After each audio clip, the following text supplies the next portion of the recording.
Hey, welcome into Dime Time, our weekly roundup of everything in the news. Some stories like the Gosnell case that are pretty ghastly, major news, and other things that are just, what are we going to do now? Only 2 more episodes of The Office. Thank God they're both an hour. That'll be going away. And I, JD and my radio show, have been under attack mightily. I was the biggest Seinfeld fan. I memorized everything. I still love it.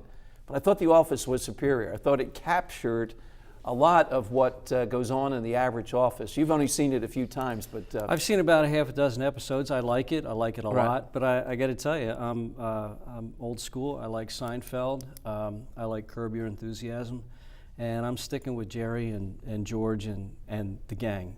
Okay. And my kids even like Seinfeld. Yeah, mine too. They're on every word, but they like The Office better. You gotta watch The Office. You gotta go back and watch the reruns. Yeah. And we have to wait until August for the best TV show maybe the last 20 years, Breaking Bad. Breaking Bad, yeah. You're a fan? Great show. I've seen a couple of episodes, but most of my TV viewing is either Phillies, Eagles, or the news junkie channels, Okay. The alphabet. All right, you get in at 866-472-8868. Now, J.D. Mullane, you cover the suburbs, particularly Bucks County, and you have a feel for what's going on out in the suburbs. And one of the hottest things on my show, and it's coming to Bucks County, it's coming to Chester, it's coming all over the place, another bad idea from Philadelphia, and that is the red light cameras. In Jersey, the same thing, $100 ticket, 3 of them now in Abington. I had on one of their township supervisors, he agreed with me. He said, where have I been that suddenly we need to have red light cameras? We have this massive epidemic of problems. And you have 3 places in the suburbs that have been deemed appropriate, apparently, in Bucks County. Well, according to PennDOT standards, you have to have a police department of a certain size, but you have to have a population of 20,000 or more. And 3 municipalities in Bucks County fit that mold, and that's Warminster, Falls, and Middletown. By coincidence, I'm going through yellow lights in those 3 municipalities almost every week, rushing here and there. So I'm sure I'll be one of those who gets a $100 ticket if they come. Full disclosure, I got a $100 ticket, avoid Broad Street around Huntington Park, and you could say, well, don't be a dope, don't go through the red light. But this is much more severe, and a $100 ticket for this is just being whacked. It's a revenue generator. Exactly. They have found a way to automate the old-fashioned speed trap. Exactly. And it's bringing in millions. It's bringing in millions to state coffers. And what really, I think for Philadelphia anyway, has to stink is that, Philadelphia's bringing in tens of millions of dollars with these red light cameras. I think they have 90 of them in the city. And 21 of these cameras have generated $5 million in revenues. Now, it used to be that the state would split that with the city. But now, last year, PennDOT, the legislature, I'm not sure which one, but they changed the rules, and now the state's not sharing 50-50. They're only giving Philadelphia about $1.5 million of that. But do people like it in the suburbs? I've seen some of the surveys, and I had people call me from Abington, places like that if you're out there, and they said, yes, they like this. Are they insane? What is the feeling that's making it safer? And this mania, it's broader than this.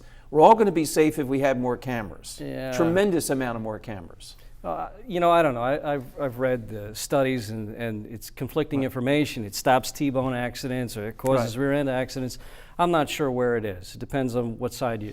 But it's not really a topic of conversation. But I'll tell you, if people in Falls and Middletown and Warminster start getting $100 tickets in the mail for going through a stretch in a yellow light, it will become the topic of conversation. And I think in places, especially like Falls Township, they might be taking their BB guns to some of those cameras. All right, if you're out there in the suburbs, red light cameras are coming your way. You laughed and thought it would only stay in Philadelphia. This week, major story, Jason Collins came out.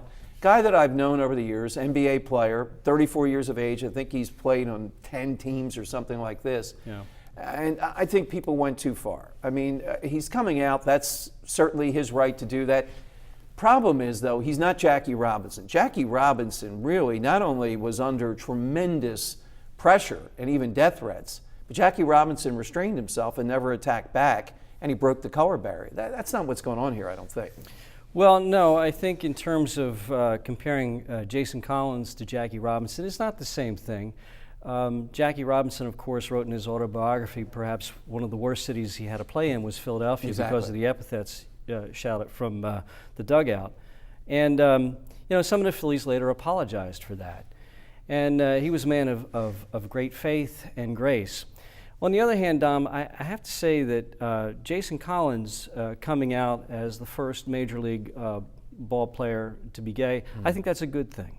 I think it's a good thing for... Why? Let me press you a little bit and say, I have people calling me and saying, come on, why does the guy have to reveal all this? What's the idea of doing this? Well, because the number of gay people in America is not insubstantial. Right. And they have been subjected over the decades to punishment and ridicule, and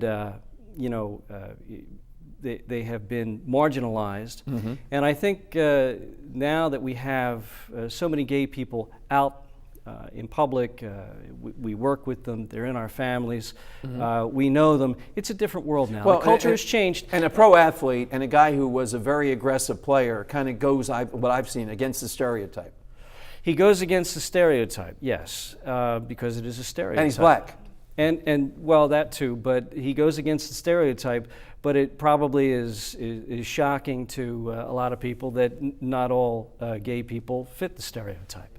And I think it's good, and I think that, because we know in some countries, if you're found to be gay, you're hung. Over in the Middle East, Iraq is one of the countries that just hangs you for that. And so it's another reason that America is a great country.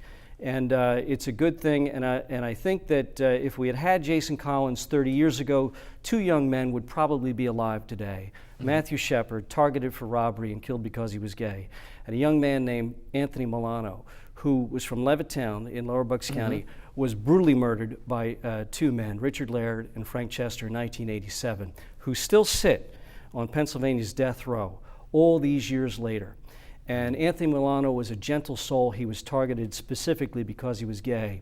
And this is why I think Jason Collins coming out is a good thing. Had we had Jason Collins or someone like him 30 years ago, those two guys, I'm convinced, would be alive today, because we would have been a more tolerant culture back then. J.D. Mullane with us on our weekly roundup. Coming up here, I want to talk about Governor Corbett making kind of an unfortunate statement that employers tell him the reason why unemployment is so high in Pennsylvania, people can't pass drug tests.